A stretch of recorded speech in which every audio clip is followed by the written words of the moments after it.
It's a little tough at the moment. My apologies. That's yours. No, this is mine. Good evening, councilors, and all the rest of you. We are the Warrens from Vancouver, Red and Pauline, and we thank you for inviting us to participate in your invocation, your meeting here tonight. Please stand with us if you would, to pray. My husband will.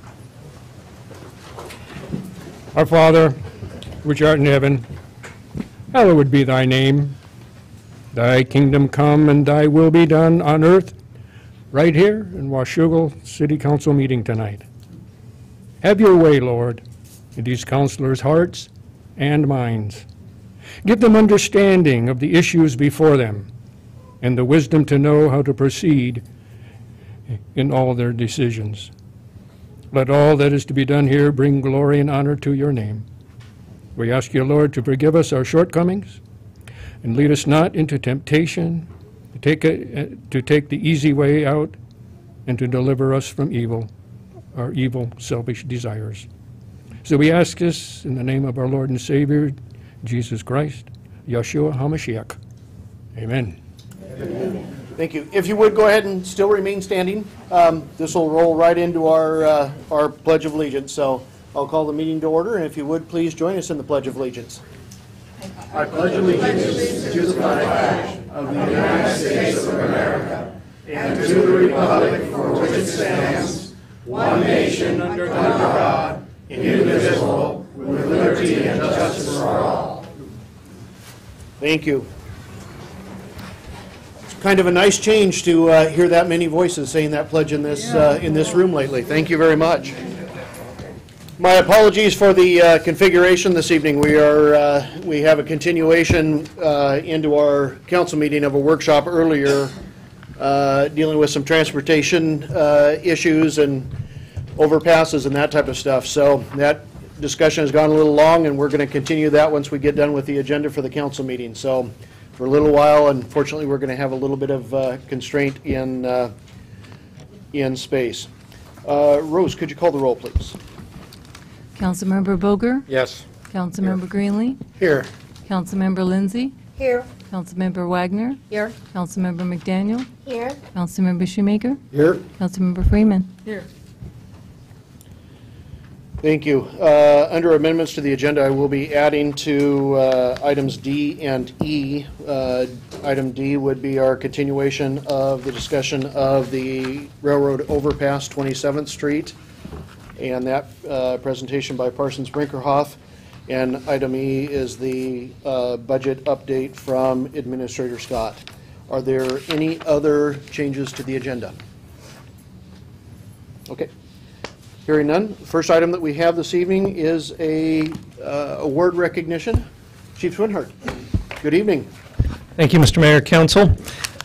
Just take a brief moment of your time this evening. I know you've got a lot on the agenda.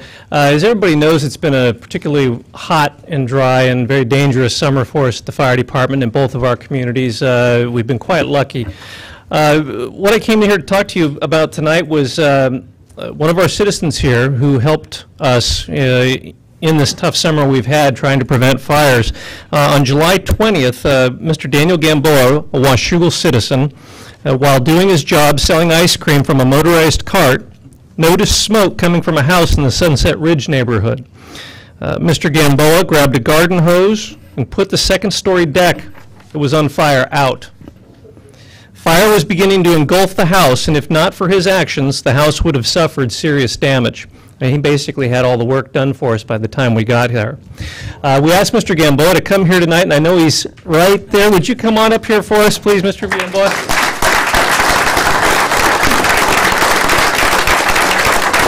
We wanted to present this certificate for Mr. Gamboa in recognition for him helping out his community and us as much as he did. Thank you, Mr. Gamboa. Let's go ahead and bring your wife and the kids in as well. Because I tell you, they got dressed up for all of this. The girls are looking absolutely cute. They got stuck in the crowd there. Can the kids come up? Go ahead and bring them on up. The kids can't see. Come on up here by us.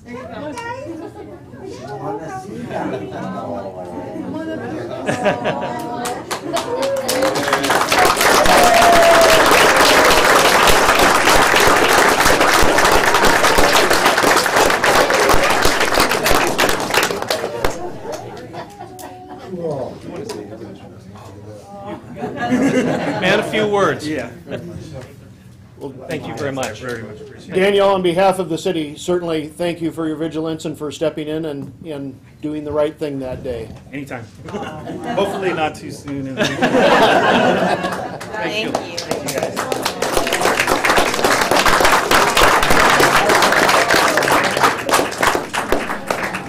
Thank you, Chief. The little kids? Yeah, I just been out there talking to them and I realized they were stuck out there.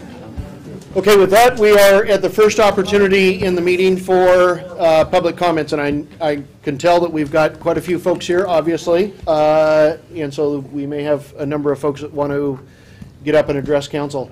I will ask that, number one, you come up to the microphone, give us your name and address, and if you would, keep your comments very brief. Normally, we have about a 3-minute limitation on comments to council, but I may ask to go down to only a couple of minutes, and I'll probably keep you pretty close to that, just so that we can get through everybody and still get through what we have on the rest of the agenda for this evening, and then our meeting that follows that. So with that, anyone that would like to address council?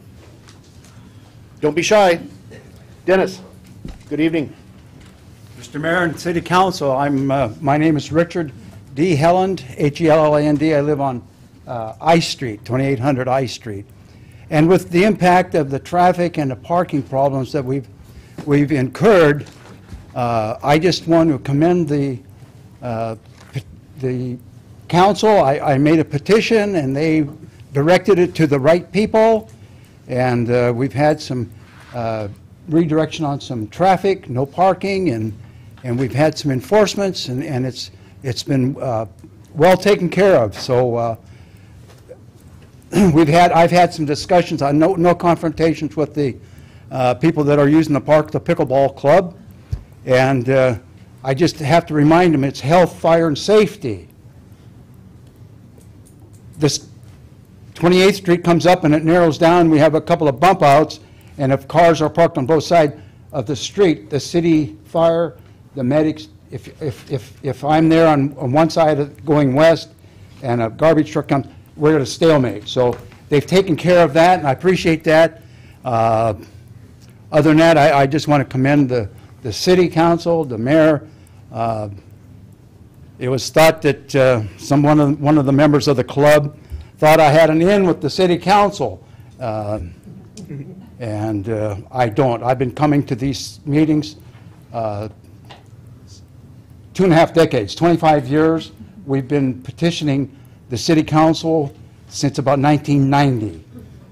We were, I think, the neighbor and I, Masters was Gene Masters at the end of I Street, and I was on the other end, and I think we were instrumental in getting that half street grant for city sidewalks from 28th to 32nd. So thanks again, and I appreciate Norma, my little neighbor lady. She's been on the corner. We've been there for 43 years. It's a great place to live. It's a great country we live in. So for all the veterans, I say thank you.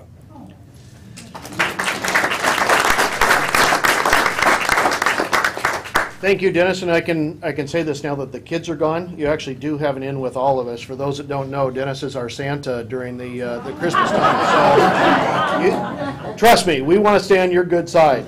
Okay, well, I have cold too. No worries. Anyone else that would like to address council? Yes, ma'am.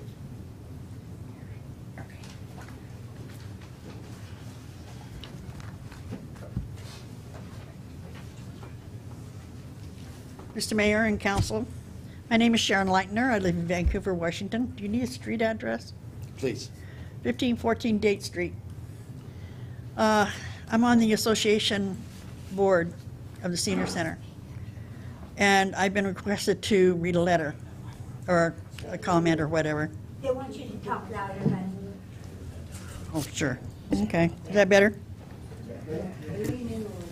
No.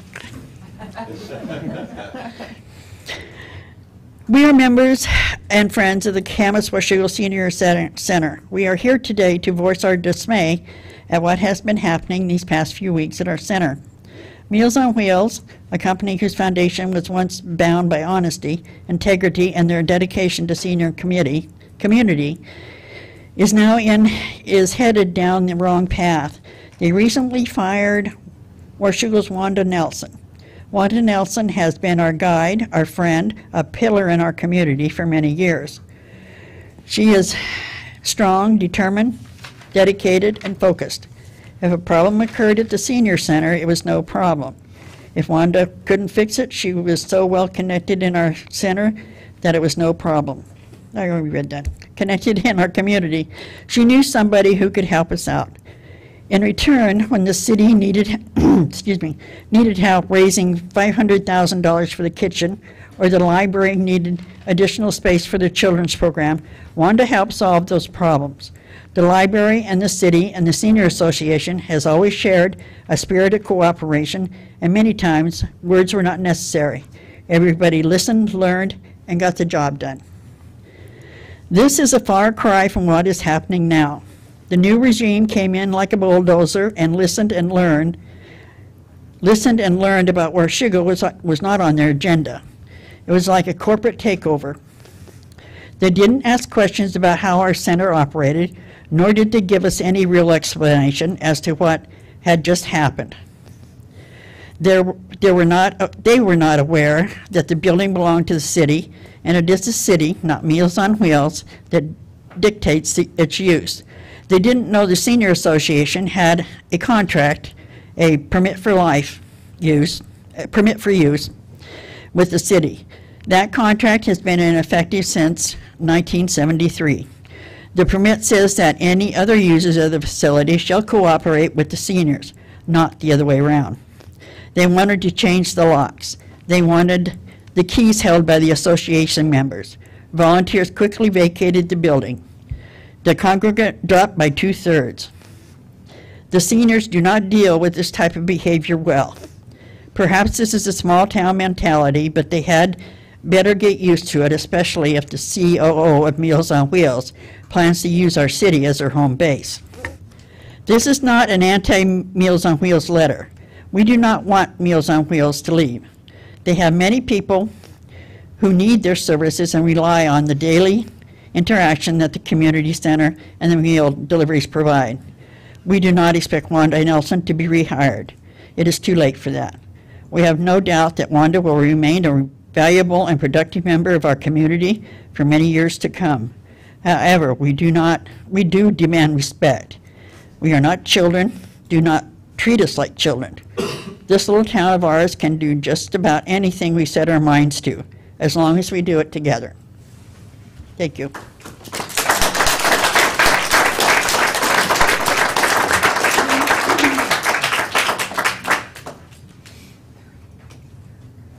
Anyone else that would like to address council?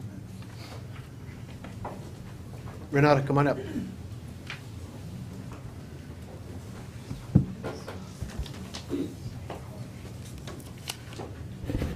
Hello, I'm Renata Wilson, the COO of Meals on Wheels. And yes, the fact is that we did have to make some changes, but we thought it was for the best of everybody. We continue, what we want to continue is continue the nutrition program that we were hired to do. I was aware that the city owns the building. I am aware of the contract, and I was trying to work with everybody, and I will continue to do so.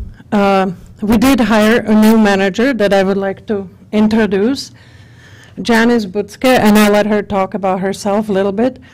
And she is from Washougal, and I just let her talk about herself, and I'm happy to answer any questions, and I'm happy to go to any meetings, and I really want to meet everybody where we can all work together.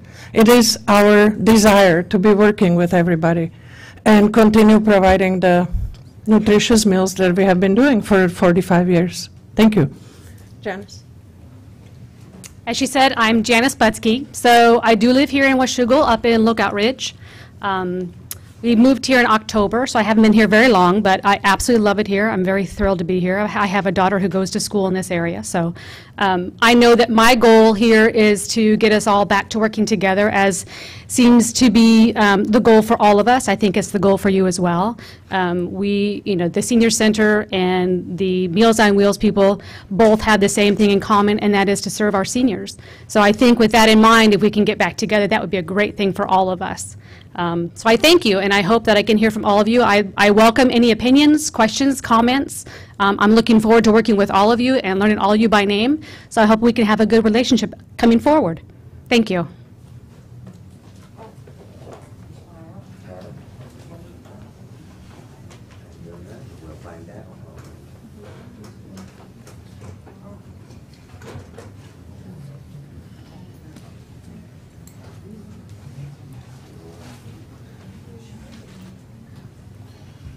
Good evening.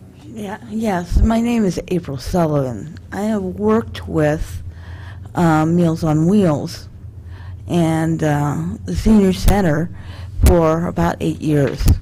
I am being forced to, as a volunteer, I have to quit at the end of the month. And it's basically life circumstances right now, because they have to remodel, and also they're going to have to move where we are right now. I know because, and they won't tell me where everybody's going. Because it might be easier for me to stay, because if I knew where they were going, I possibly could stay. But I'm being treated like a child again, because every time I'm at the desk, the front desk, as the person who takes down names, and I get scolded if one is not in the proper place, and I do not enjoy that. Thank you. Thank you, April.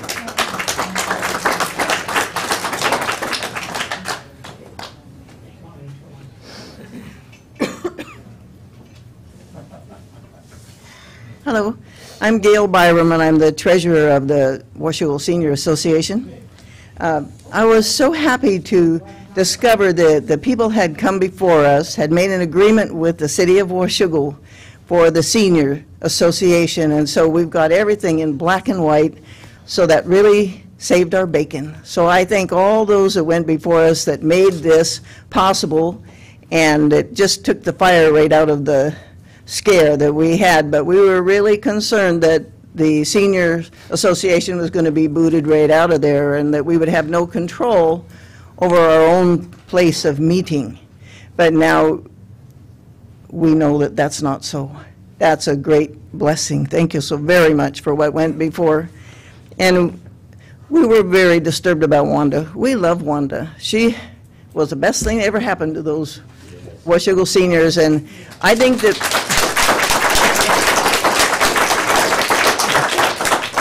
I know you can't do anything about it, but I know you felt a lot for Wanda too. She was excellent for us, and if there was any way to have her, by golly, we'd have her. And I think you can see that most of this room are seniors, and we are all representing in unity the Washougal Senior Association, and we appreciate having a place in this town that's our own, and that we have some say over, and that we can enjoy each other in the social life and the nutrition that it gives us. Thank you.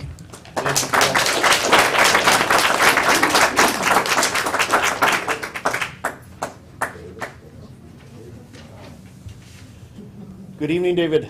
Good evening, you all. My name is David Sanks, and I'm from 716 Northeast 5th Avenue, Camas, Washington. And for years I've been meaning to come over and visit you, with one comment, and I thank you for the opportunity for me to be here tonight. And that is, out there in a parking lot, you got one space reserved for ambulances. There's no way an ambulance will park there because there's no way they can go ahead and turn around and manipulate their vehicle. My recommendation is that you take that sign down and you turn that particularly parking area into a handicap zone. Thank you.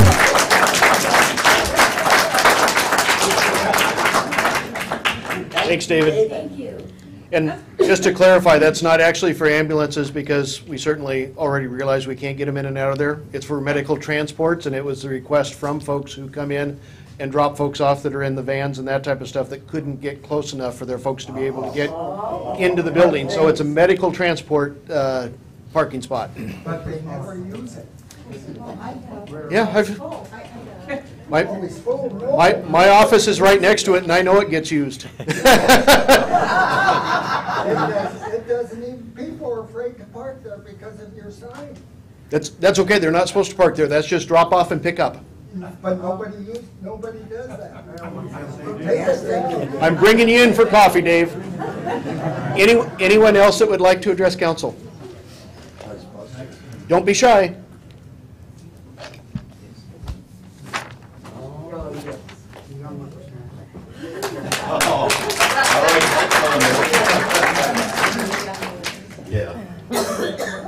The young whippersnapper, no. My name is Bob Stocks, and I live at 6816 Northeast 131st Avenue in Vancouver. I'm also the entertainment on occasion at the Senior Citizens and the Center, and I enjoy that. The reason I'm even there is because of Wanda.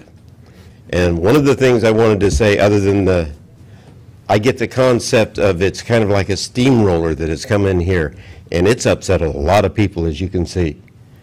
And that's not necessary when you're dealing with seniors, as I'm included.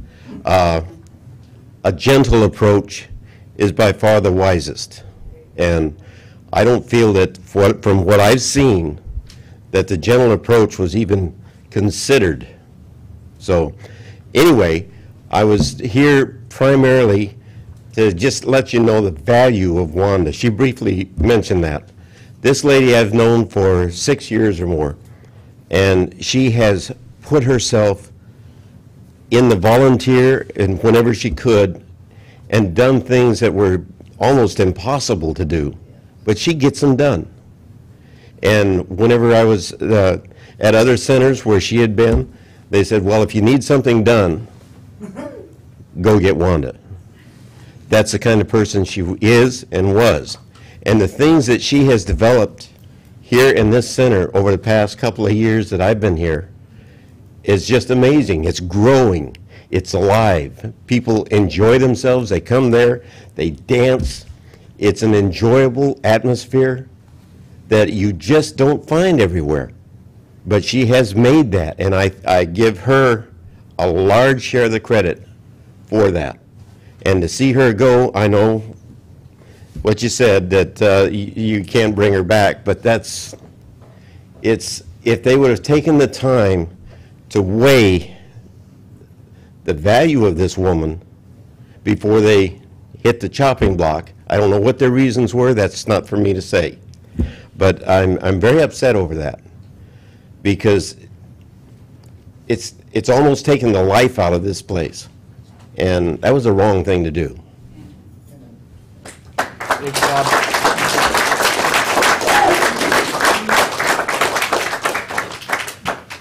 Anyone else that would like to address council?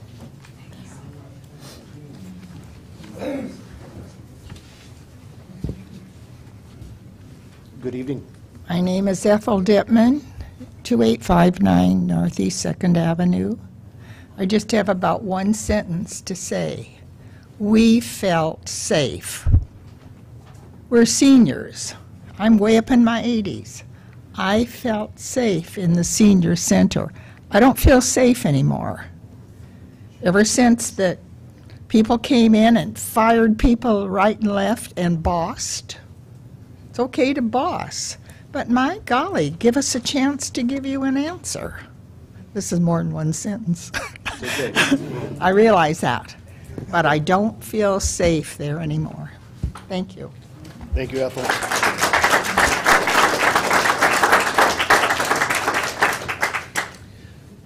Anyone else? Okay. Rose, could you make a note to make sure I'm put together a meeting both with the Senior Association and Meals on Wheels and myself so that we can have some discussions.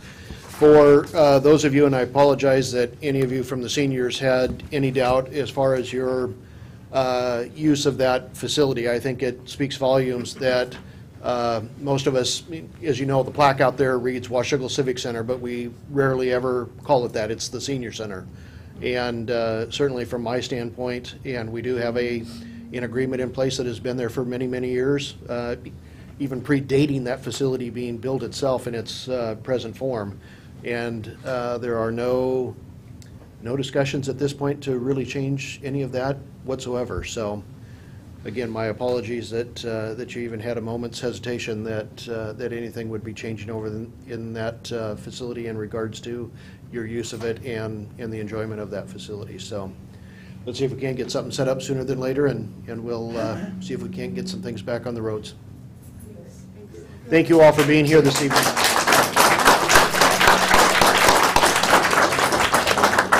The rest of our meeting isn't long, so you're certainly welcome to stay and listen in. With that, we'll move to the consent agenda. Council, this evening your consent agenda has 7 items on it. Your workshop minutes of August 10th, 2015. Your council minutes of August 10th, 2015. Your accounts payable totaling $793,038.68. Your payroll checks totaling $187,953.40. Agenda Bill 42-15, an authorization for the mayor to sign a utility cooperation agreement for the Water System Development Phase 2 with Camas, the City of Camas, regarding Steigerwald Wellfield Development. Agenda Bill 43-15, an authorization for the mayor to sign a purchase and sale agreement with the Port of Camas, Washougal for parcel number 135307-000 regarding Steigerwald property. And Agenda Bill 44-15, an authorization for the mayor to sign a real estate contract with the Port of Camas, Washougal regarding the Steigerwald property. Council? I'd move to hold off on F and G. I had 2 questions I just wanted to ask on those 2 items. Full F and G. You happy with these? Mr. Mayor, I ask unanimous consent that we approve the consent agenda as read for items A, B, C, D, and E. Hearing no objections, so ordered. Going to Agenda Bill 43-15, an authorization for the mayor to sign a purchase and sale agreement with the Port of Camas, Washougal regarding Steigerwald property. David? Thank you, Mayor. Council, before you is, actually there's 3 documents, one of which you just approved, which is the agreement between our partner Camas and ourselves for how they will pay us. Will be the principal in this transaction. This is specifically the purchase and sale agreement. It lays out the terms of our purchase that we've discussed with the council a number of times in executive session. And this finally consummates that so we can acquire this area for future water development growth. And our recommended action this evening is to authorize the mayor to sign that purchase and sale agreement. Council? Yeah. Let me make the motion first. Mr. Mayor, I move that we approve Agenda Bill 4315. Second. Moved and seconded to authorize the mayor to sign the purchase and sale agreement. Council discussion. Michelle? Yeah, so I just wanted clarification. I saw that it was 40%, 60% with Camas, and that we'll be holding the title for the property. Right. Are they paying 60% of the cost of the property then, even though we hold the title? Correct. Okay. And that's the term of that's in the document that you've approved already. Okay, when I was looking at it, it kept on saying the Port of Washougal and Camas, Washougal, and Washougal, and I wasn't seeing Camas in there. That's right. In the They're, initial. They're not a party, they're not a Okay. party to the purchase and sale, and they're Okay. not a party to the real estate contract which goes with it. We are the purchaser and we will own it. But through an interlocal agreement, which was item D that you approved, it sets up our relationship with our partner and they're on the hook for 60%. Okay, and then the second question was, who determined the market price or value of that piece of property? There were some appraisals that were done, Okay. and then there was a negotiation that took place. Colliers did the appraisal. Colliers did the appraisal. Okay. One of the firms that we use. And then there were some other appraisals that were used as well to inform the negotiation. And then there were some attorneys involved. Sorry. Those were the only questions that I had. Any other questions, comments? Okay, I've got a motion and a second to authorize the mayor to sign the purchase and sale agreement with the Port of Kamas-Washougal. All those in favor? Aye. Opposed? Motion carries. Thank you. Mr. Mayor, I move that we authorize the mayor to sign the real estate contract described under item G, 44-15. Well, first, let's introduce the item. Going to Agenda Bill 44-15, a real estate contract with Port of Kamas-Washougal. David? Thank you, Mayor, Council. This is the companion real estate contract to the purchase and sale agreement. Provides some specificity just to round out the documents, a common document that we would use in this case, and our recommended action is to authorize the mayor to sign the real estate contract. Council? So moved. Second? I've got a motion and a second to authorize the mayor to sign the real estate contract. Council discussion. Michelle? No. Any questions, comments?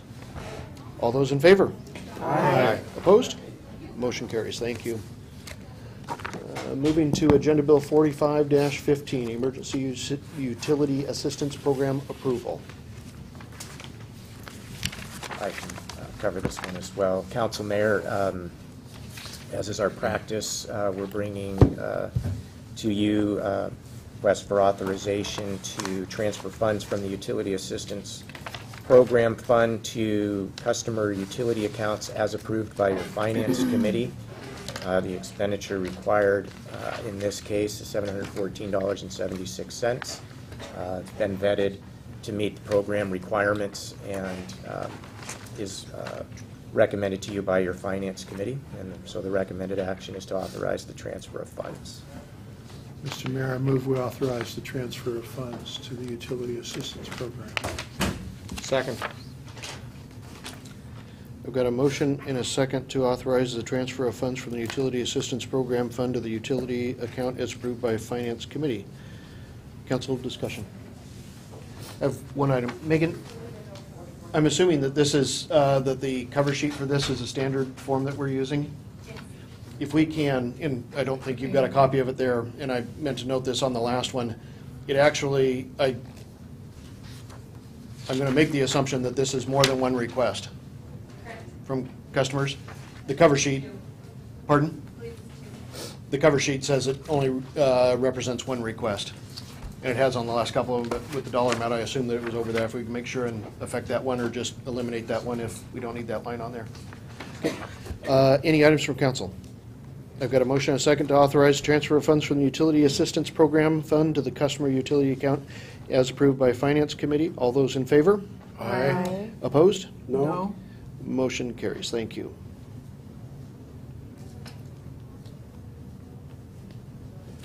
It takes us to Agenda Bill 46-15, a resolution recognizing first responders.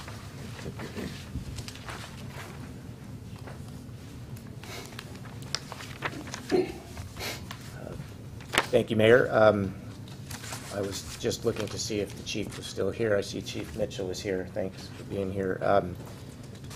So before you, which has been our practice, the council has wanted to ensure that as we approach the anniversary of 9/11, that that the council takes the opportunity to recognize our first responders and commend them and recognize their importance. And so we have a resolution that has become our annual tradition, I think. And so the recommended action is to read the resolution by title only and then to pass and post the resolution in the usual manner. And I would just point out that Councilman Shoemaker is a councilman that ensures that we do this every year and contacts us, and we appreciate that. Thank you. One of the items council will, as we've done in past practice as well, will dispense with reading the resolution by title only and read the resolution in its totality. Don, would you like to do that? Please. My pleasure. A resolution recognizing and acknowledging the importance of first responder emergency personnel to the quality of life in the city of Washougal. Whereas the city of Washougal first responders risk their own safety and personal property in the execution of their duties to protect the public on a daily basis, and whereas the city of Washougal's first responders are the first line of defense for public against threats, both domestic and foreign, and whereas the city of Washougal's first responders are charged with heavy responsibility for public health, safety, and welfare of the citizens of the city of Washougal, and whereas the city of Washougal's first responders stand at the ready to come to the aid of the citizens of Washougal 24 hours a day, and whereas the city of Washougal's first responders work daily to protect our citizens from potential harm and threat, and treat those who have been injured or suffered health emergencies, all of which entail significant personal risks, and whereas the city of Washougal's first responders maintain high standards of qualifications and performance through frequent and intensive training, and whereas as we approach the anniversary of 9/11, we are mindful of the many sacrifices the first responders make in the protection of fellow citizens.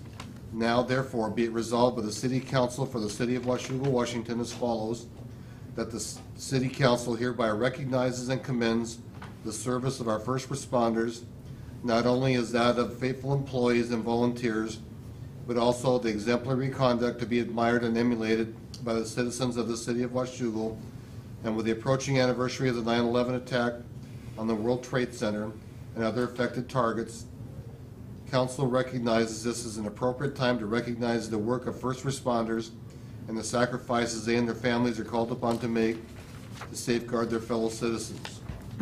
Passed by the City Council for the City of Washougal at the regular meeting this 24th day of August 2015. Council, I would entertain a motion. Mr. Mayor, I'll defer to Councilmember Shoemaker to make the motion to pass and post the resolution. Mr. Mayor, thank you.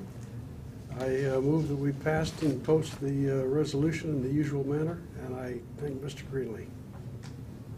Second. Second. I've got a motion and a second to pass and post the resolution in the usual manner. Any council discussion? All those in favor? Aye. Aye. Opposed? Measure passes. Thank you very much. Brings us to resolution, or excuse me, Agenda Bill 47-15, a resolution amending Chapter 2 of the Personnel Policies. Jeanette.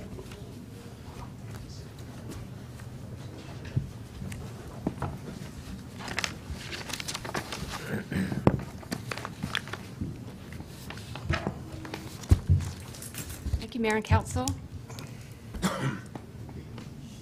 The current classification compensation policy is adequate for most of our efforts, but provides no guidelines or parameters regarding conducting marketing analysis and implementing those results.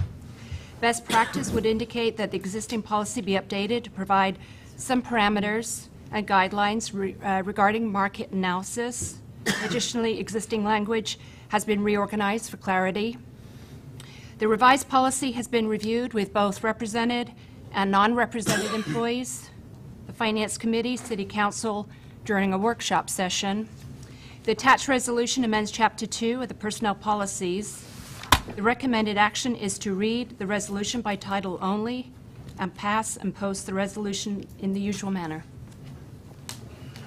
Mr. Mayor, I ask unanimous consent that we read the resolution by title only. Hearing no objection, so ordered. A resolution updating Chapter 2 of the City Personnel Policies to add guidelines for market analysis and to recognize, reorganize, and clarify the existing language.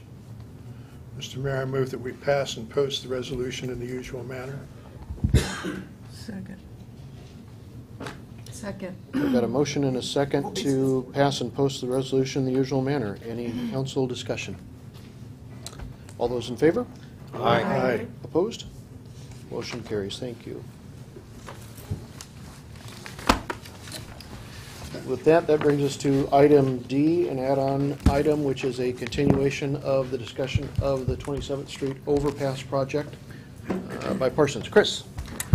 All right. Sorry for the little bit of delay. No problem, Mr. Mayor and Council. Thank you for giving me the opportunity to extend a little long with our presentation. We were nearly complete in the allotted time, and we just want to figure out how to activate the PowerPoint here. Nope, that's to share it, I think. I am not familiar with the... Already in PowerPoint? Yeah. Have you opened it up before? Yes. Oops. Oh. Ah, there we go. Okay. So we'd run through our options out through Sunset View when we concluded the workshop and for this extension. Before we concluded our presentation, I wanted to give the opportunity to talk about kind of the pathway forward for the project, and I'm sure David may have insight here as well. The project really has a couple pathways forward, both of which lead ultimately, if the project is selected for advancement and use of some of the allocated funds from the state, in a what we call a SEPA checklist, which is the environmental review and approval of a project. We can move directly to that checklist and start to advance preliminary engineering, provided... Anticipate an EIS or a MDNS or DNS? No. I don't think for either project or any of the selected alternatives that we'd be looking at something as large as an EIS. An EIS, is really a scale of impacts that we believe are... I tried a 2-day trial Yeah. on it, so how about an MDNS then? More than likely. That's where I think we would end up. And what we had talked about earlier with one of Chris's colleagues in the office, the state allows under the SEPA a NEPA process to suffice for the SEPA review. You may be familiar with that. It's even worse. Well, no, it's a I forget the acronym. Documented categorical exclusion, or DCE, which DCE under the NEPA can suffice for your SEPA analysis, and the reason that we might consider doing that is if we're going to seek any federal funding, we will have to do a NEPA analysis, and so it would make sense to do the documented categorical exclusion process for this and check off both boxes at once. Okay. We can kind of move aggressively into that if we largely have a single alternative. So if council and coalesces around. One of the things I haven't heard is, under both NEPA and SEPA, they do require consideration of a no project alternative. Mm-hmm. What happens if we did nothing? I didn't hear anything about that tonight. What would that imply? We waste $8 million. Not necessarily. Well, if we don't cross the tracks in the vicinity of 2732nd, that would be the no-build alternative that is required under either the SEPA or the NEPA, of course, as a benchmark. The implication would be that we would adjust our transportation capital facilities plan, because it is on there, and it is there to serve as part of the public infrastructure to get to our urban growth area in the Northeast. So we would also have to revisit our comprehensive land use plan. But those are just sort of the ripple effects back in. We would have to do a different comprehensive land use plan, because you have to have infrastructure to serve it. We'd be out of compliance. And then, so we'd probably have to back out, that out, and then we would change our transportation capital facilities plan. However, I think that an environmental analysis would focus more around traffic impacts moving into the future and what those implications would be in the community, and some of the emergency management questions and issues around not having a second crossing. And that's what the no-build analysis would look at. And then you look at how do you address the things that are presented by the no-build, what are the impacts of that, and how are they mitigated, which is the the standard process. And so for a project like this, the impacts, whether it's 27th or 32nd, it's property impacts, private property impacts, displacements, cost to the community, and all of those things. Quite a bit of that analysis has been done for 27th and 32nd, but it's not fully vetted to the point that would be sufficient for a NEPA or a SEPA analysis. But we haven't had the funding to do that level of an analysis yet. We do now have that funding so that we can do that, but we would, we'd have to move forward. I don't know what would happen if we expended state appropriation under this gas tax package, did our environmental analysis, and somehow landed on the no build. I don't know what that would mean.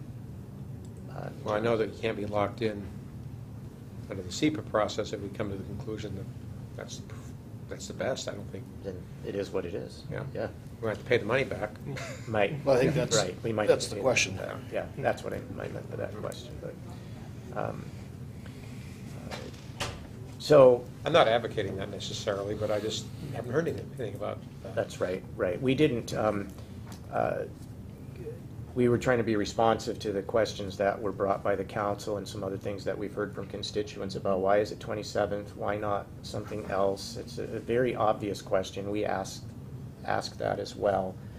We wanted to review again sort of the thought process that went into decision making in 0304 to inform the 05 plan, in 2011 to inform the reiteration of that in 2011 and in 2014, and then even a little bit more analysis this time that leads us to a conclusion that this partial SEPA or NEPA analysis demonstrates to us that between two build alternatives, 27th and 32nd, not the no build alternative, that one is preferable over the other because of its impacts and costs.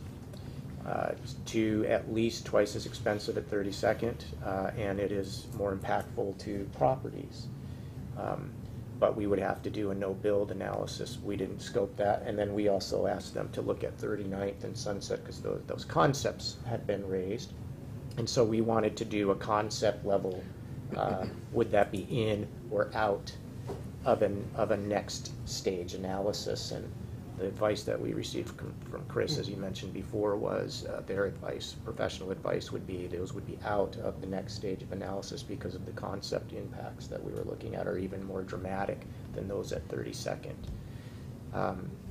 So, as we look at the decision tree, if you would, for the council moving forward here, you have this project as a priority on your current transportation capital facilities plan, so we've dutifully been pursuing that, and we received some funding. But it's been a concept. We've had some detailed work in this. It happens with projects when you get, now it's time to do it, and then our attention gets really focused on it. And that's really where we're at, and I think where the council's at as a group. And if we want to do that comprehensive land use plan, that 20-year look, this is a crossing in somewhere here that needs to happen, and we need to continue and advance to the next stage. And that would be to do what you normally do, and then do that environmental analysis and ultimately choose an option. And if it's a build option, then you start to do design, And upon design, then you can go and look at other funding. And just to give you an example, the Transportation Improvement Board, which is an excellent program in the state, and they have been a major funding partner for the city of Washougal, E Street, the intersection, sidewalks. We've chatted with them about this project, and their advice to us was, come and see us when you're ready to move toward construction, so at least a 30% design or so. Don't come to us in this cycle where you're pending your environmental analysis and you don't have any engineering design beyond these concepts. That's good advice. They're an excellent funding partner. But when you come back and see us with that design in place, this project articulates to projects that they've already funded. And they like to do that. And, of course, Steve there is not going to promise us anything, but that's a likely spot for some additional funding. We would also be working with our RTC, and that opens up that question about what happens now there's federal money. That's why we'd want to do that. I had coffee with Matt Ransom last week, and he said there's a couple more million from them, probably. He didn't that would be guarantee it, that would be very helpful. The project is not fully funded. I mean, that's just a fact. It is not fully funded yet, and so there's still work to be done. However, to get any additional funding outside of a legislative appropriation, if there's some way to do it in a supplemental moving forward, outside of that, the only way to get additional funding is to make investments now in the project, do the environmental review, and move into some percentage of design. Otherwise, we won't even be at the table in those other funding programs. So we're kind of at that decision point. We've been partially funded. Do we want to continue moving forward, or do we want to kind of revisit the whole concept of crossing in this area and what our comprehensive land use plan is? That's certainly an option. And this would, take that off, and we'd need to evaluate what the long-term, emergency management implications are for that. Heretofore, our direction we take from the capital facilities plans, and so we've been chasing after this, investing a lot in that. And unless we're changing those broader scoping sorts of policies, this is the path forward for that. So, I guess we would appreciate some feedback and commentary, and I know that after this meeting adjourns, that you're all convening as a transportation benefit district, and that's a funding question, totally different question, really, in my mind, sort of independent of whether this project moves forward, because the question that's in front of the Transportation Benefit District Board isn't the end-all question for whether the project gets funded or not. It's one piece out of all the different pieces that's being talked about. So we think it's an important piece, but because it shows our match, if you would, or one portion of our match. But fundamentally, the question is, are we going to move forward into this next step, which will probably be a NEPA-CEPA. We're talking about CEPA here, but probably a NEPA-CEPA, and leverage the appropriation that we've received, do a no-build, and at least one, if not two, build options. You kind of seen the comparison between two of the viable build options and see their impacts and their cost differences.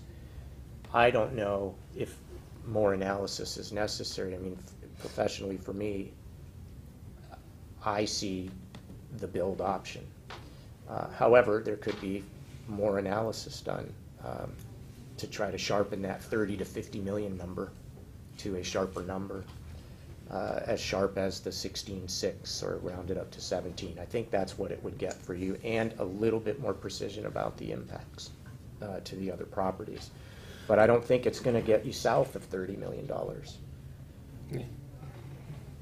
So with that, and then if it is 30, if we do go that route and can live with those impacts, 7.5 is a lot smaller chunk of 30 than it is of 16 and 16.6. So then it begs a whole nother question about, the viability of the project. And then, of course, there's the other components. As we've mentioned, this is one part of a broader project, and there's important work we think that needs to be done in some fashion on the state route, and there are a couple competing notions about what that is. There's the prior roundabout concepts that had a couple different iterations, and there's the last alternatives that were looked at in 2011 when the council asked us to look at something other than a roundabout solution out on the state route. Or maybe there's some combination of the two. Those dollar signs are all also big, and I don't know when that funding would be available, but we're pledged to keep looking for it, as we're moving forward. This is a workshop, it's not a decision-making forum, but we'd certainly be interested in any feedback that there is at this point. To add a couple other pieces in from prior discussions. One of the discussions that we've had with Lloyd Halverson, one of our legislative advocates, Lloyd was up 2 weeks ago, 3 weeks ago, in the Yakima area and took time to call on Senator King, and he was gracious enough to meet with Lloyd. And this is one of the big things that Lloyd had brought up to him, is the difference between the $7.5 million that the city was allocated by the legislature and the $16 million that it's likely really going to be closer towards. And as Lloyd says, it was a good discussion. And as they continued talking, Senator King kind of went from the discussion standpoint to pulling out a piece of paper, asking pointed questions, making notes, and going back and forth with Lloyd on that. So I think one of the indications that we were given is if there is some unallocated monies out there from the gas tax package that was put through, that it is likely appropriate for us to go ahead and make that approach for some additional funding from that and see where that may go. I also, from the question in regards to if we had tried to get any additional dollars this session from the legislature, I did communicate with Senator Rivers during the break, and she indicates that actually the Senate side of the world tried twice to get the appropriation bumped up. But both times there were no votes in the House of making any changes to the packages and the projects brought forward or the funding amounts to get it to just an up or down vote without any other pieces in there. So from our Senate advocate side, Senator Rivers certainly one of the biggest ones on that. There were 2 attempts to try and get the amount increased, and that they certainly recognized that it was an old number and it was logical that that certainly was not going to be the amount to cover the majority of the project. Well, I to underscore that, I didn't really think about it until you said between Pasco and wherever we go on the river, this is really probably the most major at-grade crossing that we're going to eliminate. Mm-hmm. All that way, and so I think we might get a little bit more notice. And this is the area where we're getting all the oil trains and all that sort of thing. And this is the busiest line between Chicago and the West Coast. We got a pretty compelling story to tell. Yeah. This is a lot to take in tonight. It's essentially several different reports kind of wrapped into one presentation. Definitely not ready to make a decision, but I can tell you right now, the feedback I'm getting, and especially from my neighbors and people that I know, they're all, would be all, I think, more receptive to the idea of a 32nd Street crossing than a 27th Street crossing. So, just throwing that out there. And it makes more sense. It's a straight shot, literally, from Highway 14 up 32nd Street into our potential developments up there in the commercial zone. Question: are they receptive to twice the cost? Good question. Anything could be financed, I suppose. Only as much as we can afford. Paul? To some degree, I think this decision is premature because the assumptions upon which everything rests is a Growth Management Act plan that dates back more than a decade. Surprisingly enough, things have changed since then. Our population projections that we need to meet are reduced significantly. Also, the property up there on the top in that big red hump out up there, it's my understanding, correct me if I'm wrong, but that is about to be removed from the growth management, from the boundary.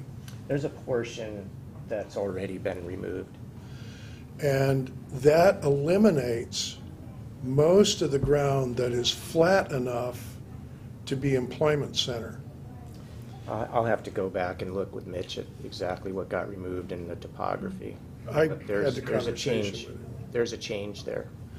And because of the topography out there, which is extremely vertical, any place that you see dark green up there, it's very steep and not useful for employment center.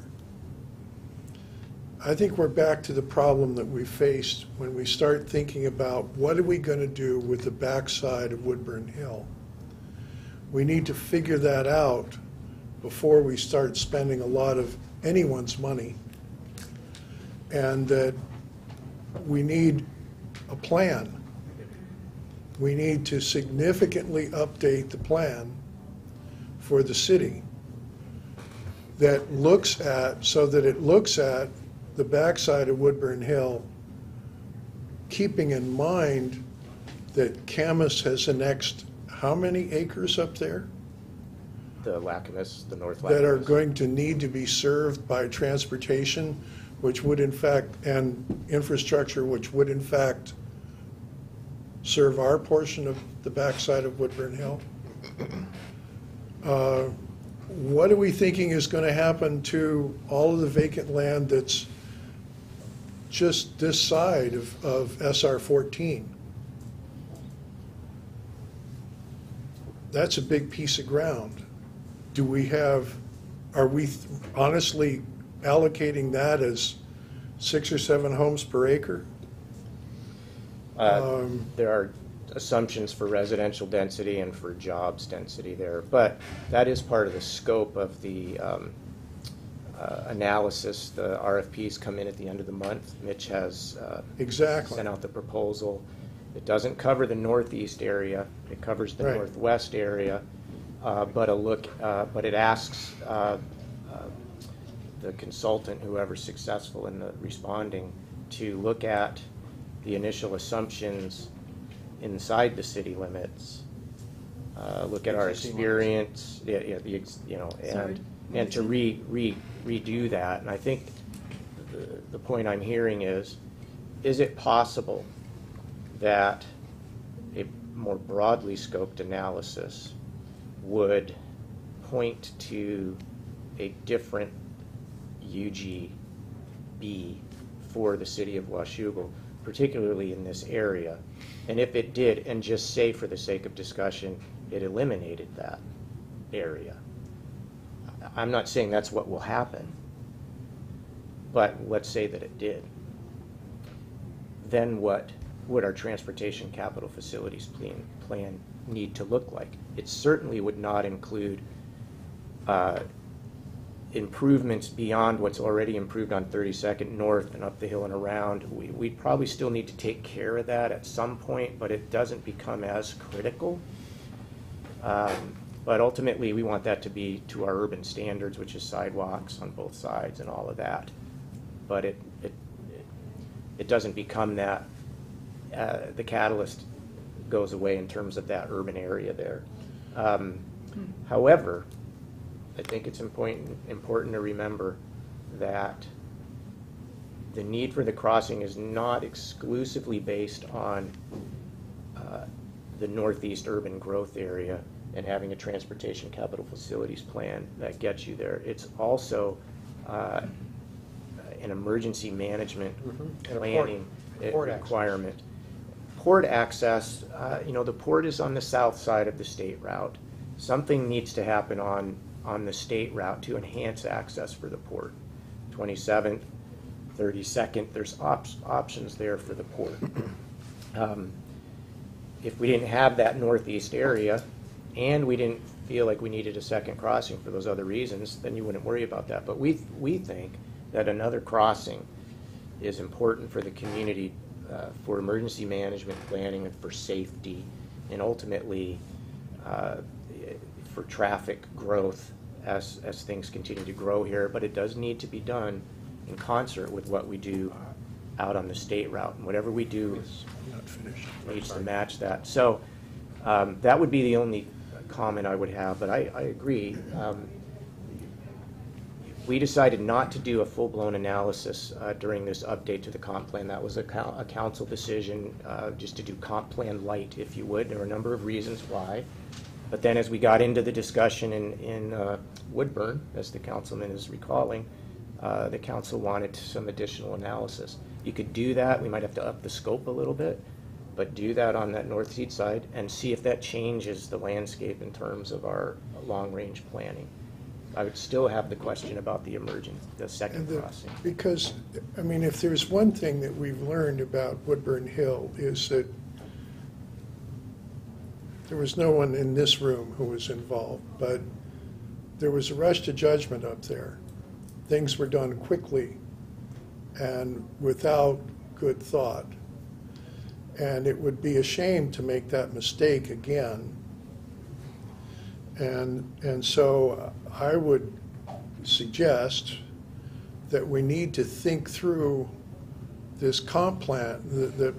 I don't want to call it a comp plan because I don't want to tie it that closely to GMA, but we need to think clearly about what is the future of the city. What are we trying to accomplish here? A couple of other quick points. I observed that Camas got its first allocation for what turned into the $54 million project on SR 14. I believe it was 18 years ago, and they got half of the money. So things do roll over. It's not a given that if we don't build it today, the money disappears. If that, and then the other thing is from the RTC point of view, just for background, the way the RTC works is that there is a group of staff from the various municipalities, counties, WashDOT, ODOT, Metro, so on and so forth, who get together and propose projects which are then scored. One of the scoring criterion is economic development. And without an employment center up in the northeast corner, our project drops way down in terms of score. And it's not, given how tight transportation funding is today, and this gas tax,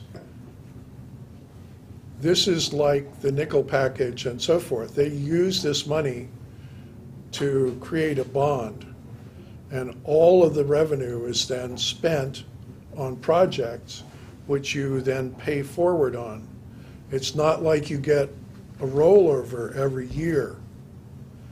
And so the reality of finding $50 million to do River Road and 27th, given the low traffic and the relatively low safety issues at this point, safety numbers, seems unlikely to me. In fact, worse than unlikely. I'm done. Joyce? There's two different issues here, maybe more than that. The trains aren't going away, and the traffic that we have now, not projected, but we have now, and the problems there, it seems to me, need to be addressed. And I'm shocked when I realize how long this has been on the table and no council has stepped up and done it.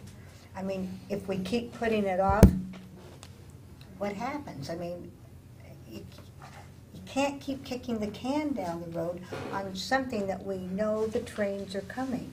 That is a given. And we need another way across those tracks, irrespective of the areas and what's above it. What we have right now, we need it, in my opinion. David? At what point does the funding go away?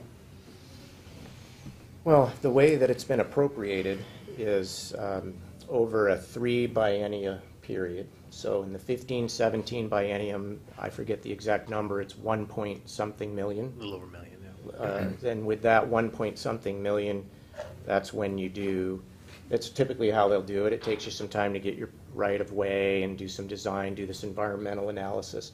And then about 4 million. That's not my question, though. I'll need to be more specific. They're expecting that we will be involved in this project, that we will be dedicated to this project for which they gave us the funding. Correct. At what point do they decide that we're not sufficiently involved and take the money away and give it to someone else?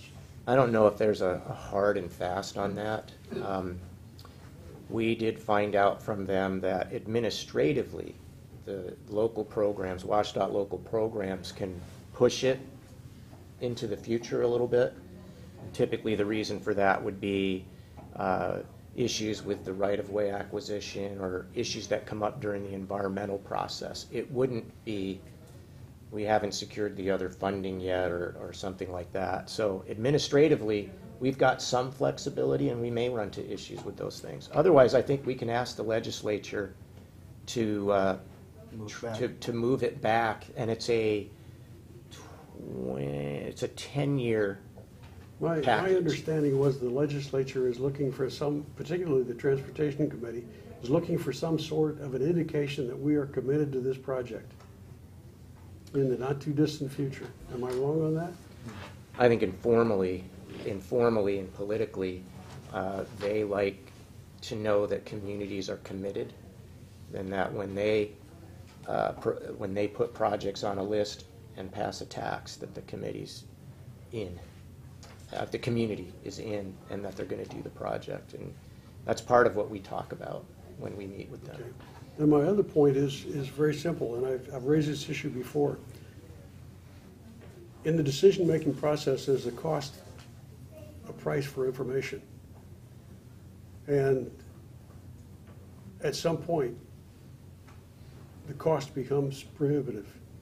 I don't think we're there yet, but I think we're wasting money on reviewing options that previous councils have reviewed, and the updates that we've had suggest that their analysis was correct in the first place. So at some point, a decision maker has to make a decision. We're the decision maker in this case. And it's uncomfortable because we don't know everything. But no decision maker knows all the information necessary to make a good decision when they make a decision. That's the nature of managerial decision making. And so I'm interested in solving the problem that you talk about, Joyce. And I'm very concerned that we not study this problem to death. Council after council after council, as you pointed out, has looked at this problem. I think there are enough reasons to do something at this point that we need to get off the dime. And while I may disagree with some of the funding mechanisms to do it, I still think it's time to get off the dime and to make a decision and to do it. Thank you, Mr. Mayor. Michelle? I just wanted to say, I definitely don't like the idea of turning away free money, but I think the monetary burden on the city is too great to ask for us to go out for another $8 or $9 million bond for this project. I think we need to look for more money for that bridge, whether it be additional packages with it. I see so many more pressing issues in the city that it's hard to comprehend spending another $8 million when we're working on this water treatment plant, you know, and have bonds out in that. And that's kind of I'm not, of the presentation that you did, I think I'm kind of convinced that, yeah, maybe 27th is the worst of all the evils. Maybe that's the best. Yeah. of all the evils, but maybe that's where we need to Least head. bad is what I The least bad, yeah, I like that. But I don't know if we should be funding that. Go ahead. Yeah, that's it. We wouldn't be going out for $8 or $9 million. We can't repay $8 or $9 million. That's just the reality. So, no, we are looking at other alternatives or other sources of funding, grant funding, that type of stuff as well. Keep in mind, the 16.6 million that it's estimated at this point also contains a 25% contingency because railroad's involved. So there's $4 million of that that is just, gosh, what if something happens out there? And not to say that things are going to go cleanly with Burlington Northern or anybody else along the way. We've certainly started setting in a very good framework for those discussions to go the right directions and the understandings between both groups to go the right directions. Quite frankly, I'd be extremely disappointed if we ended up using up a 25% contingency. I just would. But the reality is that we need to come up with, through other methods, probably $5 million to $6 million of additional monies. I would like to get the rest of it. Oh, and without a not doubt. have this- And not have this, but I'm talking about what our bonding capability is going to be and repayments depending on how that's repaid. We literally don't have it. If we bond it all, and this is the TBD conversation, if we bond it all, and if that tab fee is something that would be used for that, that's $3 to $3.5 million is what that would take care of. So now we need 6 or 7 million. That includes some contingency. I don't know if it's 25% of that total or if it's 30% of different numbers in there. And I saw a little squirming, on that number over here, but I think everyone's on the same page with that. This community can't do $8 or $9 million just for that. That's why that's so difficult. $5 million. I mean, it's so difficult for any of the transportation facilities needs. It's difficult. Cutty Joe? It's interesting that I hear the story about the urban growth boundary tonight because the reason we came back and asked Pearson Brinkerhoff to come in and present these other projects to the east was because we're looking at getting over the railroad because of safety, and then we learned tonight that may not really be much of a big issue because we may not be using that section up there. Just basically, You'll be using that section up there. but not necessarily for. No, did I get it wrong? We're You were talking saying. about- I think David was saying the commercial. You're talking about a portion of hundreds of acres. Yeah. Are you saying? Okay, so I should present this in a question. Are you saying that we wouldn't have any commercial up there? Are you saying we would have less commercial? No, I'm not saying that at all. The one fact that is for sure is that a piece of that area was litigated out. Mm-hmm. I don't have that available here to show you exactly what it is and the topography of all of that, but there is already been there. It is a fact. There's been some truncation of that area up there. What I was talking about in the no build, Councilman Boger asked about what if we didn't do anything. There's a number of implications. The safety issue and that the trains and the crossing that's been brought up. We wouldn't be addressing that. The other one was, this isn't our transportation capital facilities plan. If we decide not to do it, then we need to take it off the transportation capital facilities plan. If we do that, then that dominoes up the hill to that area Oh, I and kind of misunderstood you then. presupposes an elimination of that. And then if we do that, then we just have to Got it. reshuffle our situation and figure out, what it is that we're going to do. And I just bring up, I think what a couple others did, how do we get across no matter what? Well, I appreciated Richard Hanby's comment that we have to do what's best for the future, not necessarily what's cheapest. And I realize we're talking about financing, but we have to get up that hill. And I guess we were sort of throwing in our opinions. I would still like to see 32nd considered over 27th because of the approach and. You just did. I don't think there's anybody that is advocating to build anything cheaply. The fact is that there is one alternative that is vastly less expensive than another one. And it, you know, it really gets back No, to it's not cheap, of course. even discussions with the Department of Transportation about Highway 14. I mean, you can give them whatever scenarios you want for your best ideas of how to get on or off of that. And I guess they could even write it into a plan. But the reality of it ever happening all depends on the dollars. If we're talking about a $15, $16, $17 million overpass versus even a $35 million overpass, I would say that you wouldn't see an overpass out there. I don't know anybody that's going to give us that kind of money. They just aren't, especially when they look at the alternatives and try and figure out the best place to put their dollars, even if they're coming from different buckets. So, David? One last thing about decision-making.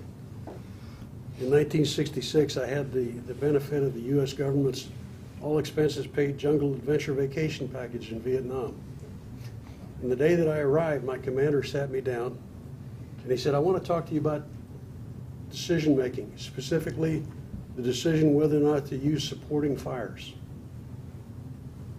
or to expend your men trying to take a position. And he said, there are all kinds of political considerations because we operate in a semi-urban environment here. But he also said your decision process goes something like this: ready, aim, fire. It's got to be quick. It doesn't go ready, aim, aim, aim, aim, aim, because by the time you're through aiming, you're overrun. Well, I'm looking at this decision-making process. I don't know, how far back are we going here? To 93? I saw the slide. 83? There were I don't know what decisions were made in 1983, but the WashDOT had a concept in 1983. Here it started in 2003. Okay. I think we're just about to be overrun by circumstances. And I think it's time for us to get off the dime and to make a decision. And it's not ideal. It's going to be open to question. We're going to catch criticism no matter which way we go. But I think it's time to make a decision. Thank you, Mr. Mayor. Excuse me. One thing I would suggest to you is that the previous councils didn't kick the can down the road. They made a decision, and the decision was to not build at 27th Street. And why did they make that decision? It was because of indecision, was it not? No, I don't agree. I was there for one of the decisions. Well, I was on the Planning Commission at the time. And I was also the Planning Commission's liaison to the council. And what I saw was indecision. Maybe I missed something. Well, point of clarification, there is no council that has signaled, don't build at 27th. The fact is that there's not an overpass at 27th, but I don't want anybody to confuse that with the fact that there's been a decision made not to build anything there. In fact, every council, including this council, has reaffirmed that decision. It's only been a question of funding. It is certainly not a question of where to build it. Brent? I'm not exactly ready after, I've been on the council for 3 years. And this is my first comprehensive presentation on 27th Street. And I'm not ready to commit after an hour and 15-minute presentation to such a fundamentally significant decision as this. Now, I might be in a couple of weeks or a month after thinking about it and asking some questions, but I don't think it's unreasonable for me to hesitate. And that's where I'm at right now. Joyce and Michelle, you both had your hands up. Michelle? I just, on the planning meeting that we did, the annual planning meeting when we put the green dots up on what our priority was, I did not see the 27th Street. It was only the presentation, several meetings after that. I saw 2 or 3 green dots initially on that 27th Street with a majority of green dots meaning our #1 priority as a council. And then somehow it morphed into that was the #1 priority of the council. And I just I'd like to take a look at that again because, and I mentioned it before once when you did all the accounting of the dots and so forth, but I don't remember seeing but one or two number one priorities for the 27th Street overpass. Were we aware of the You weren't there, you were absent, Yes. and I think Were Dave we was aware as at the well. time of the increase in trains and all this going on? Yeah, this was just 2 months ago. No, I was there. Oh, you were there, okay. Yeah, I still have the papers with the Paper, dots on. yeah. Oh, yeah, I have them, yeah. But it changed when we had another There was, meeting. there was, we did our first meeting, and then the council, so then we brought the ones that didn't get anything, didn't move forward, ones that got some came forward. We asked the council if they wanted to do a reprioritization, and the council, I think in some acquiescence to someone that was absent, you did a reprioritization, and in that reprioritization, That was when it changed. yeah, now it was a high ranking, but it wasn't, I have to go back and look, but yes, at the end of the day, the final tally, that was, after that second one, that was the number one. But, that was a retreat exercise, a Right. planning exercise. And I hope you don't think that the dot exercise that you did that day somehow ties your hands for your decision-making. That was a planning tool to help us know what things to talk about with you and bring this stuff forward. That doesn't mean that's number one forever. Right. Could you bring up that slide, one of the earlier slides that showed this traffic circulation as a result of this? There was one slide in there. Yep, I know which one you're. It's way back. Yeah, yeah, I got it. I'm beholden to the speed of the that tablet one. here. So this is- I was one of the ones that thought 27th. Yeah, that's should be our top priority. I'm not denying that. But when I look at that, I said, I want to think about that some more before we do this. I mean, I'd never seen that when I put that green dot up there, and you have to go around. You're going around. You have to go through the port Well, in order to get on the. Well, you do have to go through the, now, bear in mind that, for the eastbound, coming down 32nd, you cross the tracks, and then you need to use either Main Street or Addy to cut over to 27th, and then do that big loop around. So You can't make a left off of 32nd to go eastbound. So you got to go through the port today. It would be better if Ford was improved. That's a project that we have.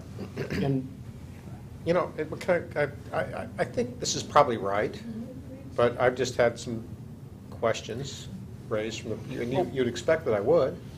Absolutely. And I'm just not ready to irrevocably commit myself to this just now. Is it? I guess believe it or not, I'm confused. Maybe I am too. We aren't bringing this forward to you to vote on. This was all meant to be done in a workshop, where you Right. can't take votes anyway. We're gonna have a vote. This is completely a response to, and a legitimate one, to bring this issue back to council for more study, more consideration, everything along the way. The reason that we're bringing it maybe a little bit faster than we would is the fact that the legislature made the decision that they made.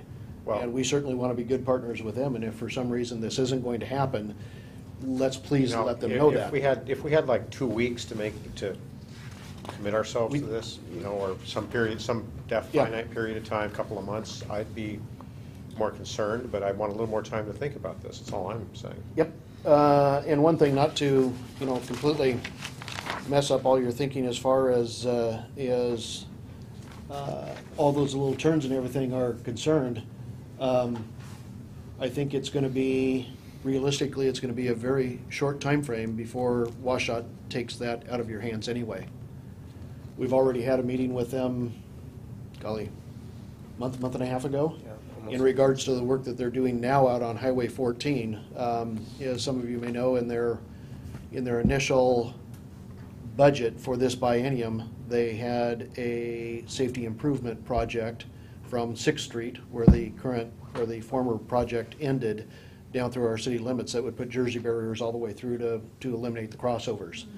And then they updated that to say, well, we probably don't have enough money to do all that, so we're gonna go through and maybe we're just gonna do rumble strips in the middle where the division of the lanes of travel are. And so Trevor and David and myself made a visit to their senior staff and their director down here and said, we really don't like that. We really want this other one to come back. We're tired of people dying out there. And in reality, unfortunately, the news was that it doesn't rank high enough because of major accidents and fatalities for that to happen. It's just under that. So we came back to them and said, well, what if you don't look at that entire stretch? Really, the fatalities are happening from River Road east and from 32nd east. And they said, well, yeah, you got us there, so let us do those numbers again. Those numbers still didn't come up, and 4 days after that meeting, we killed 2 more people out there. But even those 2 other deaths did not raise that enough to even get more than rumble strips. All that to say, the movement of traffic at 32nd to make those left-hand turns off Highway 14, I think are coming to become a reality much sooner than what anybody understands. When that happens, you're all of a sudden going to have to make this or turn off at River Road or something else and go a more circuitous route than what this. Come back. That certainly is an alternative. So. I do that sometimes anyway. I mean, and all of that is regardless of what our discussions are here. I mean, we've even chatted about put curb lines down there out on the highway just to try and separate it, to try and get some of those people to quit going down outside of there legally, but then doing the U-turns. I noticed we just had another accident last week where that happened. Somebody came down that direction, pulled a U-turn right in front of somebody else, and took out a family in a van, so.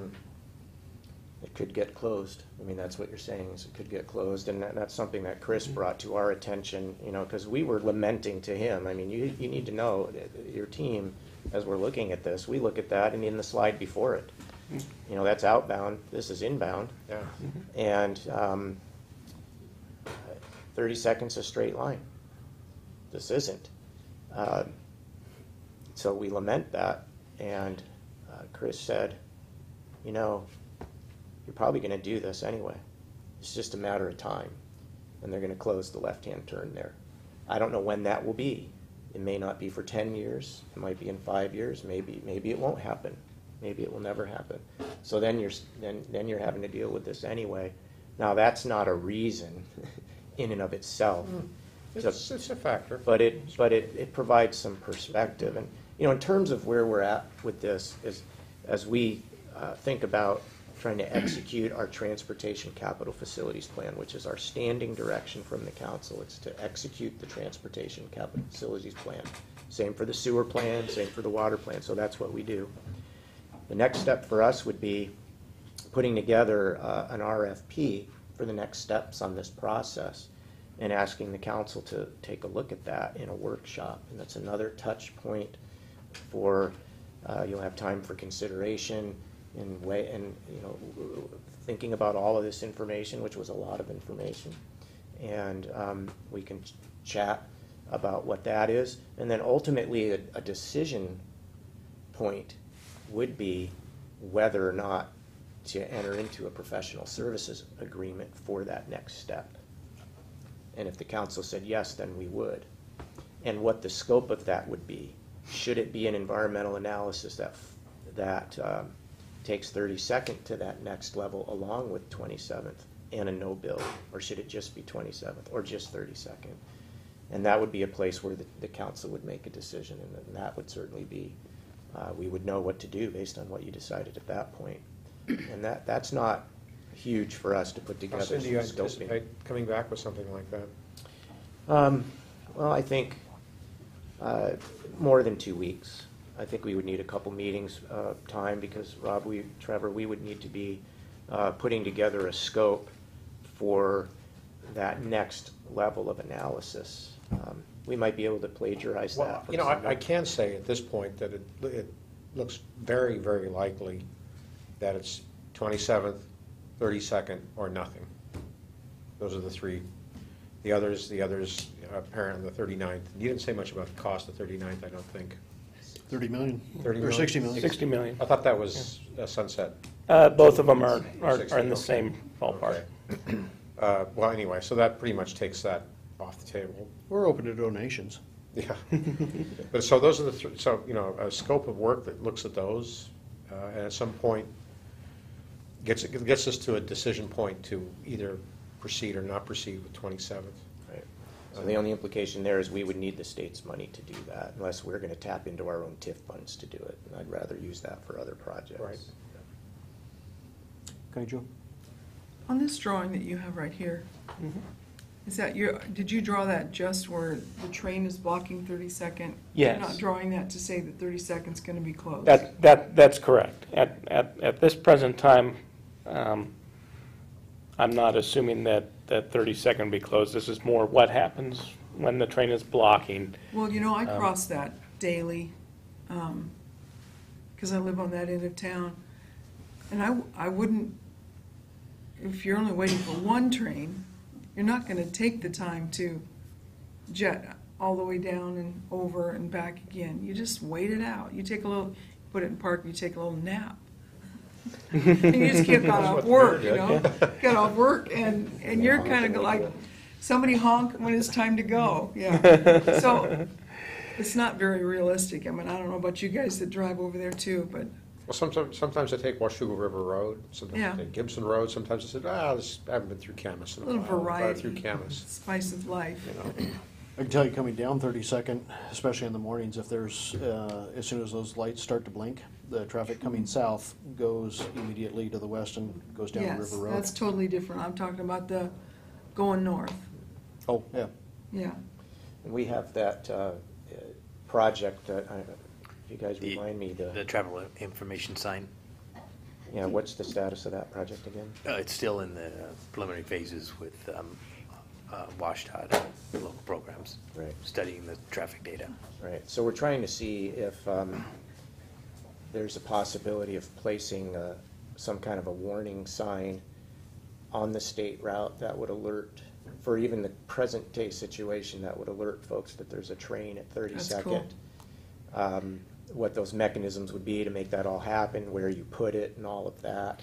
And then, you know, depending upon whatever happens here, you might relocate it. But right now, you'd need to warn people so that they could, Go a different way. so that they could get off that river.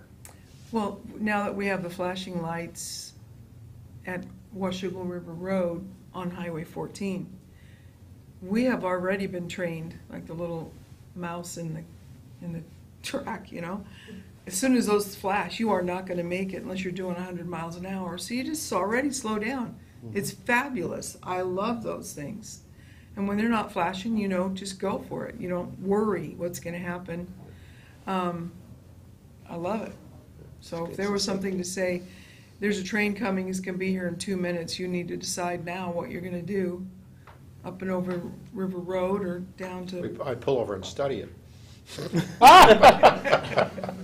Safely. We could certainly, before all this comes back to, David, we can make contact with Burlington Northern and find out what more information we can find out about from them in terms of possible objections to not closing 32nd Street.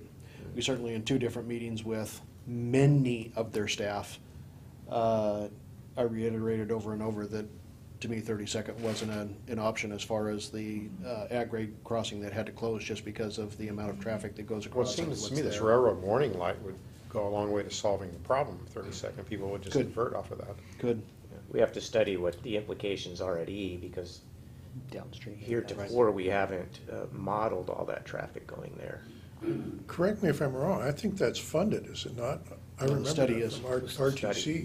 The study is, we'd have to chase construction dollars if it was feasible to do the project. And integrate with Burlington Northern. It's way high on the list. I think it'd be a well-scored project for construction, yes. Yeah, all of those information signs are very high on the list. Who came up with that idea? Oh, anyway. Oh, So we could try and find out from Burlington Northern if they do have any objections. So far, they have not whispered at all and said, it must be this one or nothing. Everything we've talked about has been 24th. Right. So, I mean, that has its own Makes issues, sense. right? You know, I mean, it's a crossing that people use, but, so we'll do some more, not evaluation, but some information gathering, and we'll bring back sort of some scoping sort of document, an RFP, and sort in a workshop. You know, to go out and ask for responses and proposals doesn't really require a council decision, but it would be good to get feedback in a workshop. The decision really would be, are we going to award a professional services agreement to do that work? So we'll do it as quickly as we can, while still being able to do it well. Other questions or comments? Certainly don't hesitate to interface with either Trevor or Rob on this. Please don't with Chris, because he costs us money. More money.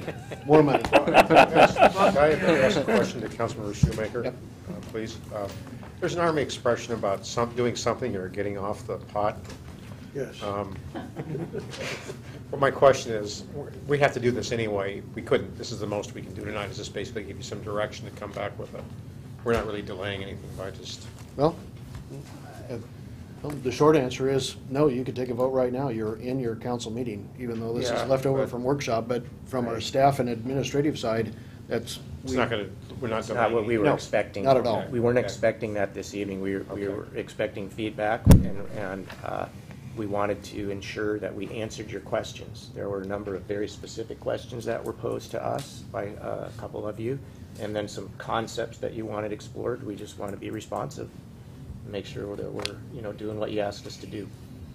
There's certainly the realization that many members were not here, even in 11 when all of this came about, and not that we went into this amount of detail in 11 as well. It was one of a number of different projects put together.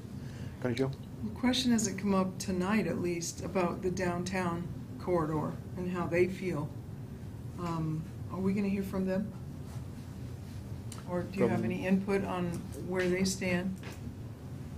I mean, property owners in the downtown? Well, I've had conversations with two individuals, I don't know. They're still here. Oh, there they are, yeah. Just over the last several days, I don't ever want to put words into anyone's mouth, but I think there's some concerns. I think Charlie's waiting for public comment. Right. Maybe, but... Yeah. Well, you guys, this is a very complex issue, and I commend you all for taking the time to really study it. We've been looking at transportation in Washougal for the last 30-some years, and I can say I'm actually familiar with the drawing that Parsons had up on the slide from 1983. And I've been to many council meetings and workshops with your predecessors and with city staff. And I know city staff and council have looked at a lot of options over a lot of years and put a lot of study into it. And it's not that they just didn't take action. I think they've probably taken the right action. And I would say, as you consider this, you have to be very thoughtful about how it's going to impact the downtown. And I came to your workshop last month with Quita, and I heard Quita tell you that there was a lot of economic activity, but the problem with Washougal is there's no available land. And I can tell you that is not our view at all. And we own a lot of property in downtown, and we like to see it developed in a responsible way. And the key to make that happen is to have the right transportation plan to access that property. And what you got on the board right now, I think, would be have a very negative impact on downtown Washougal. It's a beautiful piece of property. It's located right next to transportation with Highway 14. It's located right next to city services, water, sewer, gas. It is just prime for development. And you were talking about the comprehensive plan tonight. I think you ought to go back and review that comprehensive plan and review the assumptions, because you might be able to meet all your growth targets by just seeing development in downtown Washougal between 15th, 32nd, Highway 14, and And the options that have been presented to you, I don't think are a viable group of options. I think there's probably other solutions to the problems. I think the idea of a split interchange or an interchange at 15th Street, I think would be a very negative impact on the community for a number of reasons. One, we've been trying to reconnect Washougal with the Columbia River for the last 30 years. And our company's worked to help develop Steamboat Landing, Captain Clark Park, now the pedestrian tunnel, and it's very exciting to see people using those investments. And I think it's had a very positive impact on the community. If you were to put in an interchange at 15th Street or put in a split interchange with, what do you call them? Access roads. Frontage roads. You're going to be adding more lanes of asphalt, and you're going to have a very negative impact on Steamboat Landing, on the tunnel, and people's ability to access the river, which I think would be a real mistake. I think the options at 27th Street, I agree that we need a better way to cross the tracks. We need it for safety, for traffic reasons, for public service. But I have a feeling there's other options that you haven't considered. And I don't have any solutions for that, but I have a feeling there's probably some out there. And let's see, I have one other comment. Anyway, I think you should go back and reconsider your options and look holistically at the whole project and not just at 27th Street in isolation. I think you've got to look at the impacts to the rest of the downtown and to the accessing of Highway 14. And I also went to the city council meeting 20 years ago when the Safeway development was approved, and they granted a zone change to let that happen, and then they also granted, I don't know if it was a developer's agreement, but they gave the green light for that project, knowing full well that there were a lot of transportation impacts with 32nd Street. That was not a surprise to anybody, but I remember at the time the community was really interested in getting a grocery store, and that was very important to many people in the community. And so the council approved it. But we're paying for it now. And 32nd Street could have been mitigated back then when the Safeway development was a filbert orchard. But now it's a much bigger problem. And so I would encourage you to really think through what you're doing before you move ahead with any of the alternatives. Thanks, Charlie. Other questions, comments?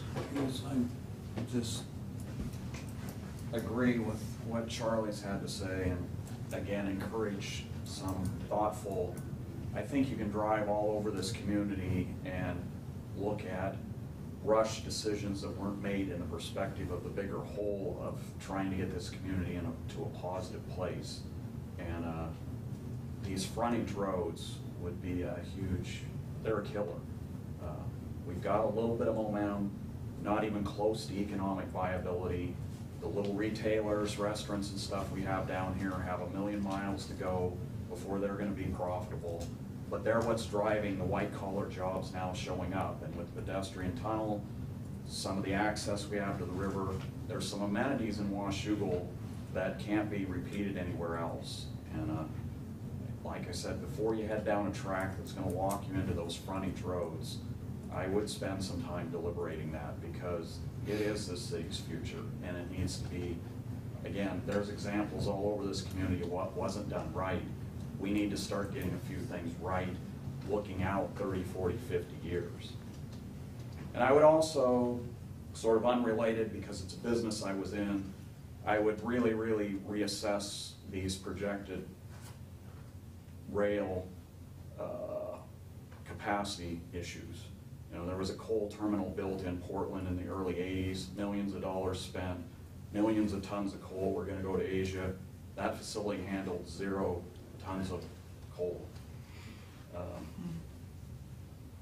Grain on the Columbia River, there's, all this grain's gonna be coming down the Columbia River. The last dam on the navigable part didn't get completed till 1975. And actually, the record year for grain shipments on the Columbia River was in the 80s. Record shipments for containers was the 80s and 90s. A lot of these bulk cargoes have actually peaked out and are actually a little bit on the decline. So oil was a big deal in the late 70s, early 80s. We were kind of having another boom in that, but you look at the world market and how prices can be adjusted and what that does to the production in the U.S., our wells are the first to go down. So think about all these issues. We did a massing study. Charlie talked about the property between Washougal River Road, 32nd Street. We did a massing study. If you build that out as gridded blocks, connected streets, all the things we've talked about, 2, 3, 4-story buildings, there's room in there for 8 million square feet of commercial development. To put that in perspective, the net absorption in Washougal in the last 12 years has been 20,000 square feet.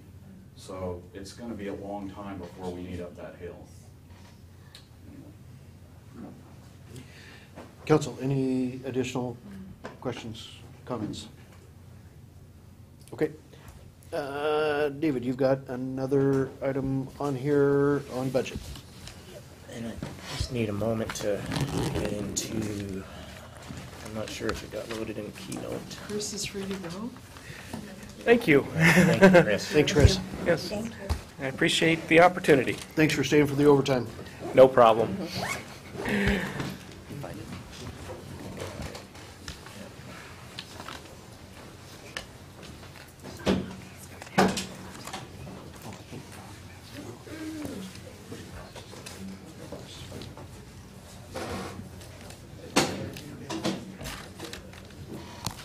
Okay, thank you, Mayor and Council. This is really just a brief update. At the last time we met, we presented some very preliminary information, if you would, about possible budget approach for 2016 moving forward. We're talking about the general and street fund exclusively here. So this is just an update to that. Some of this information will be that what you've seen. So we'll just review that again briefly, and then there's some more detail in terms of what the mayor's proposal is, next steps, and questions if there are any. So just to reiterate, some assumptions moving forward. $500,000 funding for the pavement management program. I think this actually was the council's #1 priority out of the DOT exercise, was to achieve this maintenance funding. That required an additional $140,000. Jennifer believes that we can now leverage $100,000 of REIT on an ongoing basis. This is additional REIT funding beyond what we're using for debt service in the downtown. And then that only requires then $40,000 of additional general fund money, but she believes the revenue projections are such that we can accommodate that on an ongoing basis. The only caveat there is REIT is cyclic. But for a period of time, we would be able to do this. At such time as she would need to pull us back from the REIT, then we'd have to reassess how we're doing it. But for now, it takes care of us to do this. This isn't the only thing that you can do with REIT. It's not, but because this was your #1 priority, we plugged it in right away to that. You can do all kinds of things with REIT in terms of infrastructure, but we wanted to be responsive to your #1 priority. We've provided the departments, as they do their preliminary budgeting, a 1% increase in their non-labor operating expenses to give them the ability to accommodate some inflationary pressures after years of trimming on the operating side. We would continue to fund our fire reserve obligation with existing reserves, because the fire reserve is not new reserves. It's just putting it in a different location. And then this is the updated information. Last time we mentioned that there looks like there'll be $100,000+ of additional operating funding on an ongoing basis to address your priorities as a council. And the mayor's proposal, in response to what he's heard from the council over the last couple of budget sessions, is a desire to be able to fund some additional public safety. So, most obvious way that we see on that is the addition of an officer in the police department. And so that would be a preliminary budget approach for use of that $100,000 on an ongoing basis. And it would take all of that. And then there wouldn't be, you couldn't do other things with it. But we've recognized that I think the mayor's recognized that that's been a high priority operationally for the council. And again, just the back end assumptions on this, we're assuming $40,000 in additional property tax levy authority with the 1% increase. We are not looking at needing to use Fund 125 to balance the budget, and so we would maintain that for future needs as they come up in fire and emergency medical services. And then we're happy to report that we still have that $204,000 from the East Street fund closure. Those are one-time funds, and so we have an opportunity to program those and to address some of the some one-time priorities. We are asking department heads to bring back those unmet needs slides and information that we've had. We've taken care of a couple of them with your approval, but there's more to be done. So be thinking about that. That's an opportunity, and we're pleased to be able to let you know about that. These are preliminary, of course. We're at the end of our 8th month, but we're coming to the point in about another month where we have to finalize our revenue and expenditure projections. We've just begun negotiations with 307W, so that is an unknown. That contract expires at the end of the year, and then, of course, with the council, there'll be continuing budget discussions as usual. And this is the same as from the last slide. This is the calendar, so you have this in your Dropbox just as a reference, so for your own planning purposes. This is coming up. September 28th is 2 meetings from now. It's hard to believe. Just to warn you, I'm going to be in Hong Kong on November 9th. So. Okay. Well, What percentage of the general fund is non-labor operations? Or to put it another way, what percentage is labor and benefits, and what's the projected inflation rate on that? So, gosh, I think last session we had a slide that exactly gave that number. It's 70-ish%, I believe. Non-obligatory? Yeah, we called it non-obligatory, so it was salaries and benefits, other mandated expenses, if you would. I can send out again. That's my memory, is it's roughly 70%. It might have been 67 or 73. And so then the remainder is, our supplies and services.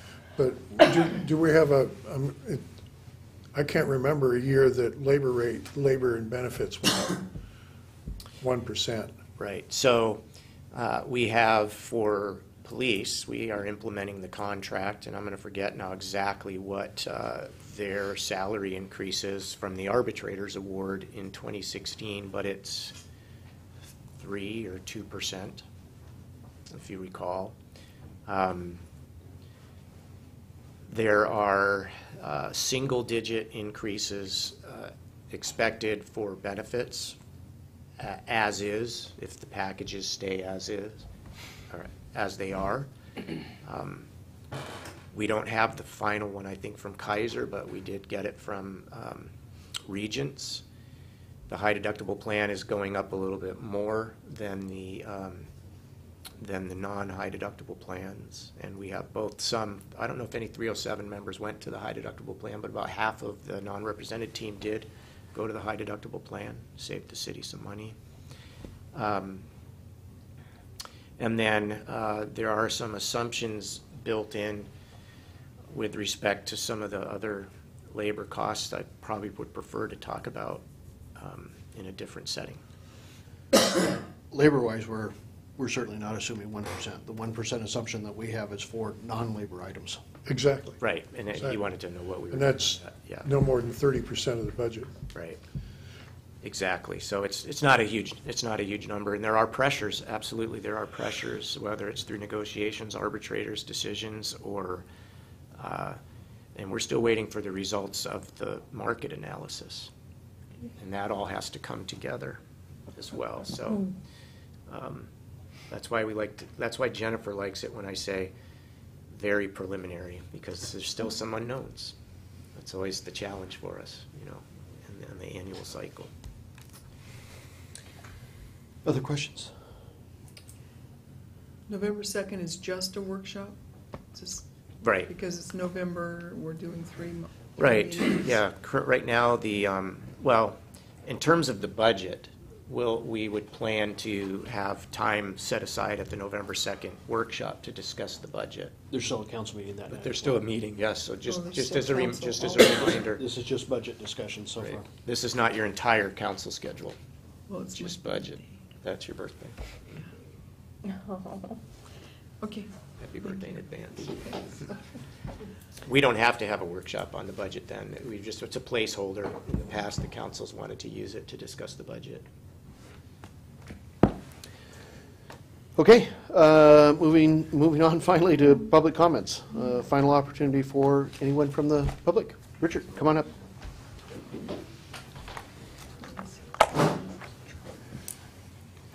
Richard Hamby, 37015 Southeast Gibson Road.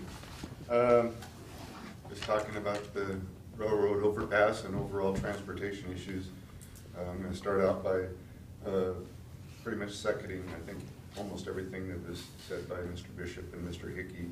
But certainly what Mr. Bishop said, this is a very complex issue. And the railroad overpass is a big budget item, and there's a little bit of money to deal with it, only a little bit right now. But it certainly is tied to everything else. So I really welcome the open conversation. A few comments from the presentation today. First of all, I think maybe I should apologize for kind of an offhand comment about Sunset View that I made a meeting or two ago. If that was the impetus for any time spent, then it's part of the function of you only give me 3 minutes, so I can't be quite specific enough. But really, the Sunset View Road, and I think there is a potential, really good potential, it's on private property, route to the Mount Norway area for the future, but I see it as a secondary route. Stiles Road, 32nd Street is the obvious one, is there. And to me, the railroad crossing at that location has so many benefits. Obviously, not the cheapest place to put it, but the obvious benefit is a straight line to where most people are wanting to go. But in maybe the bigger picture, and I think this is a little bit what Mr. Bishop was kind of referring to, if you just kind of look at what our city could be and envision it, that 27th Street location, I think would be a wonderful place as that area develops to save that underpass, as they call it, where you go under Highway 14 there, along with the railroad spur, as a local connector, connects our growing community to Cottonwood Beach, Cottonwood and Carter Park. It would be a kind of a more casual situation. People could wander down there and have bicycles, sidewalks, and let the connection to the city truly be, I mean, the connection across the railroad tracks truly be where it would best be. Obviously not the cheapest, but I don't think it's been considered enough to quickly rush to a decision. One thing I appreciate from the presentation was the jug handle concept. I was interested in that because I think actually shortly before Mr. Bogert joined your group, I presented a jug handle concept to the council. I went the other way than they did, thinking there was more room there. And the staff told me the jug handle concept, I didn't know that term at the time, but that concept absolutely was a no-go because it didn't have a direct connection between 32nd and Evergreen. I'm hearing that it's potentially viable, and going jug handling to the west as he did looked harder to me than what I had. So I think there are options.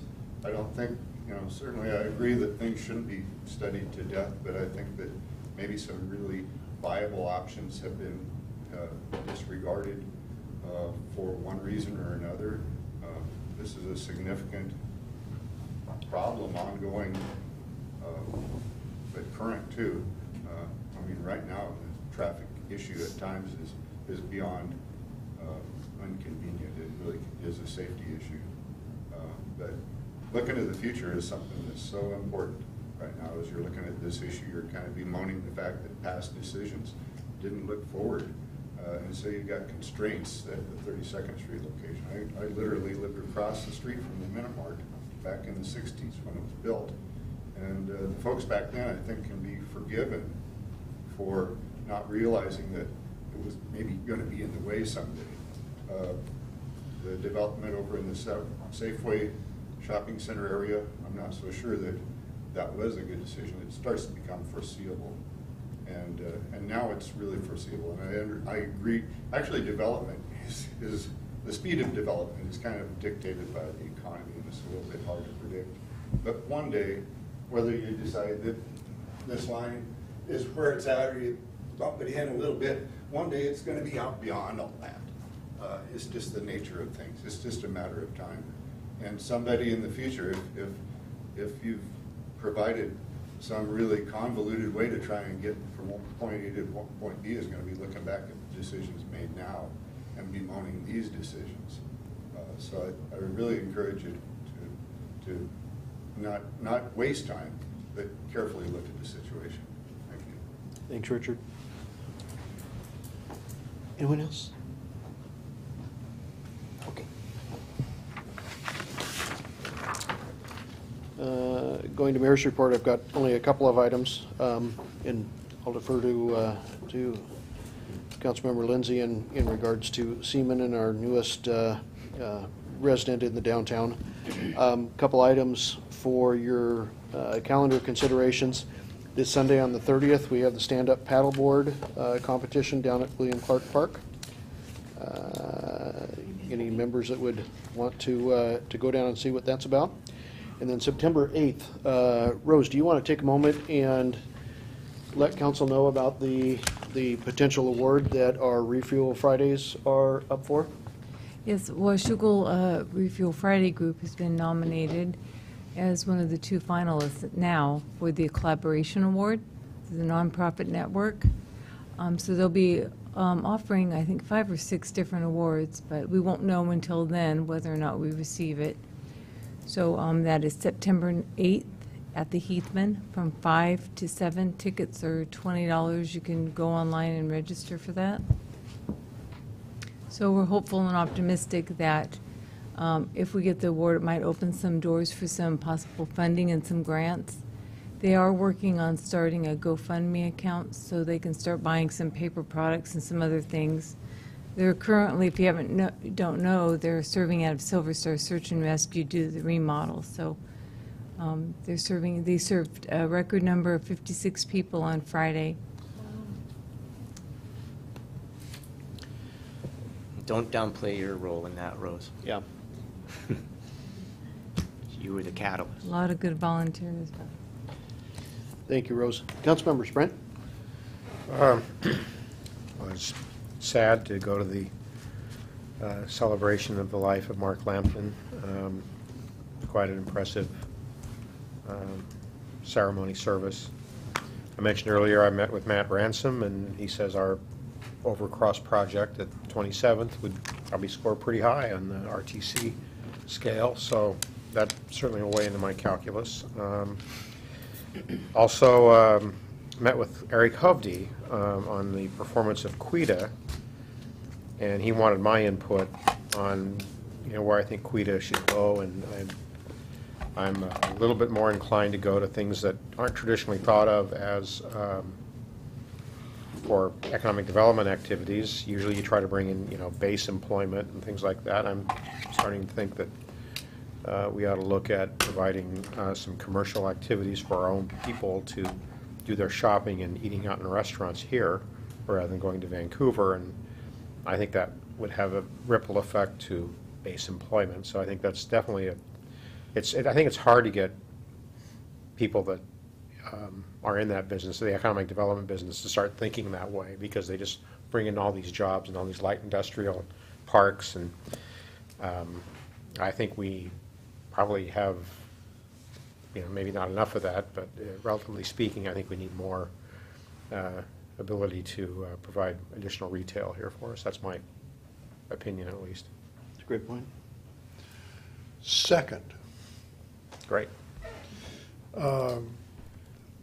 Only thing I've got is local connections tomorrow morning at 8:20 at the Columbia Credit Union down across from Starbucks. Joyce? Well, Saturday, we have a new addition in our city. The dog arrived. I hope you all have been down there to see him. And the day I drove by, and there was a little boy on it with his dad taking a picture. And I thought that's what it was supposed to be, so it's great. And you should go out and look in the pumpkin patch. The pumpkins are growing, and you can almost watch them grow, so that's fun. There's a Parks Board meeting on the 2nd of September at 3:30 in Hathaway. That's all. I don't have anything. Yeah. I agree with you. I don't think we need Quita to do it. Richard, I loved your presentation. Thank you, Mr. Mayor. Connie Jo? It's been a good evening. Thank you. I have nothing else. I would entertain a motion for adjournment. So moved. We are adjourned. And just that quickly,